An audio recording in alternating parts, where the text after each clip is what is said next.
Welcome to the AreYouAnnie podcast, where those of you who have walked through fire or are still walking through it come to get to the other side of narcissistic abuse. If that's you, if you are still in the fire, if you're picking up the pieces, still finding your way forward, I want you to know that you are not alone. I'm your host, Kyle Hackley, attorney, mother, grandmother, and author of Undercurrent, a story about a young woman named Annie who escaped her narcissistic marriage and had the courage to flee her situation and find freedom.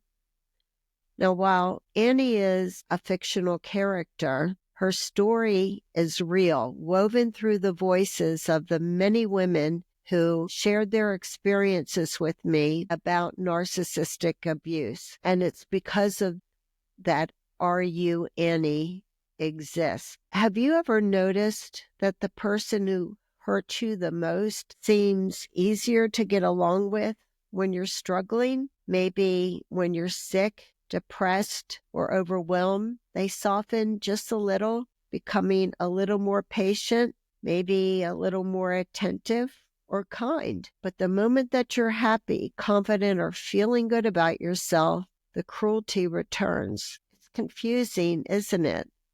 Almost like happiness itself is a problem. Now, at first, you probably don't think much of it. But over time, your mind starts making adjustments, small, subtle shifts that you probably don't even notice. You begin to associate safety with suffering. You notice that the more unwell you are, the less the narcissist is likely to attack you. And because you know it, a terrible thought creeps into your mind. Maybe it's just easier to stay this way. And that's exactly what happened to Annie.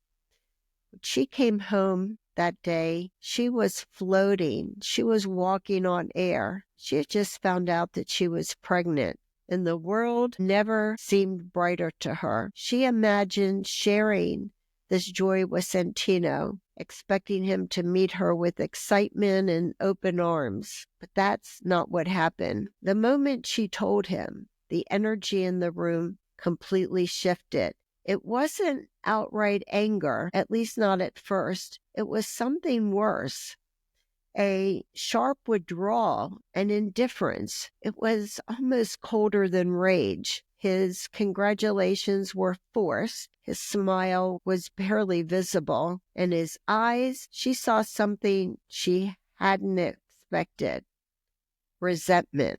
Because in Santino's world, Annie's happiness wasn't something to celebrate. It was something to compete with. And this was a double betrayal. She wasn't just happy. She was happy about something that would take time, attention, and energy away from him. The realization crept in slowly, but it stuck.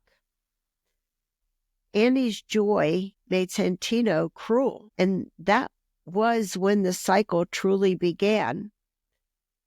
After that, the pattern revealed itself in very subtle ways. The day she felt beautiful, he would find something to criticize. The moments she laughed too loudly, he would grow distant. When she was struggling, when the weight of the exhaustion of the pregnancy pulled her down, he was suddenly softer, more understanding. Now, Annie didn't see this right away, but her mind was actually learning. Her brain was training itself. It was safer to be tired. It was safer to be struggling. And then something even more dangerous happened. Annie started to do it herself. At first, it was unintentional. She just noticed that she felt less anxious on the days she was too tired to push back.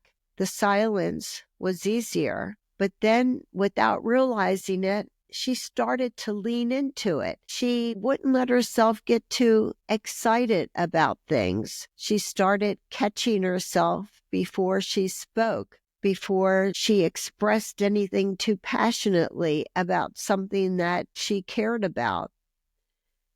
And that's when the real damage is done, because now the narcissist doesn't even have to do the work. The cycle is fully in motion and it's all happening inside her head. She's keeping herself small. She's keeping her light dim. And when she does feel joy, the fear is already there, waiting in the shadows. What if I have to pay for this later? So why does this happen? Why do some narcissists seem to prefer you in pain? Well, it comes down to the usual thing, power and control. A narcissist's biggest fear is losing control over their partner. When you're happy, confident, or thriving, you're stronger, and that threatens their dominance. When you're sick, depressed, or vulnerable, you're easier to manipulate and a lot less likely to leave them. Then there's the threat of independence.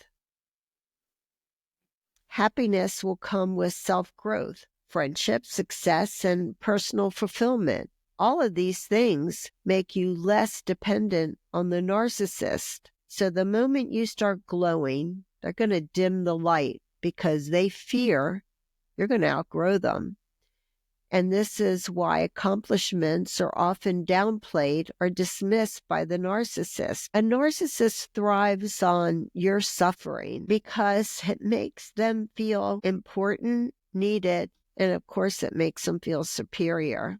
If you're struggling, they can always position themselves as the hero, the person who's going to rescue you, even if they're the cause of your pain. But what happens if you're happier without them? That so undermines them. This twists your mind and becomes your new reality. Over time, this pattern stops feeling like abuse and it starts feeling normal. You don't even realize you're adapting to survive. You just know that things are easier when you're not feeling well, when you're sad, or when you just stay struggling. You may even start to avoid happiness because deep down inside, you know, every time I feel good, I get knocked down. I don't want to get my hopes up because it's never going to last. So narcissist is going to take it away. This is what makes leaving difficult too, because it's not just the narcissist you have to escape. Now it's this version of yourself that you've been conditioned to become. You have to relearn that happiness is safe and that you really deserve it. Annie started to recognize the cycle and she asked herself these questions. Do I feel safer when I'm sad or when I'm struggling? Do I notice that my partner is nicer to me when I'm having a hard time? Do I hold back my happiness because I'm afraid my narcissist partner is going to take it away? If the answer is yes, this isn't just a bad relationship, it's emotional conditioning. Annie finally gave herself permission to feel joy again. And I want to remind you to remind yourself, your happiness is not selfish. Every time you catch yourself holding back joy, ask yourself, am I doing this for me or to protect somebody else's reaction? The more you reclaim your joy, the more you start to undo the damage. Now, you don't have to do all of that alone. Healing is always easier when you have safe people who encourage your happiness and don't resent it. Whether it's therapy, support groups, friends, or really just educating yourself and understanding what's happening to you. All of this is a step toward you reclaiming yourself and a step away from the control of the narcissist. This is why AreYouAnnie is here. And I want you to remember, Annie just isn't one character in a book. She isn't just one person. Annie is anyone who has been in that place of confusion, fear, and self-doubt.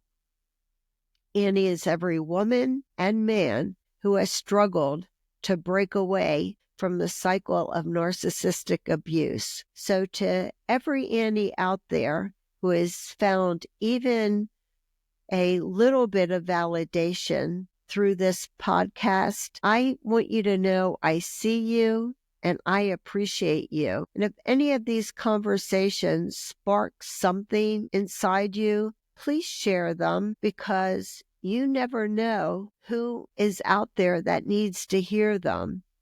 And if you haven't already, would you please hit the subscribe button? Because I believe by doing so that you are helping to reach another Annie. And as always, I want you to remember that you are stronger than you know. And I want you to be tenacious and never give up on what's important to you. And once again, thank you so much for listening. I appreciate you. And until next time, bye.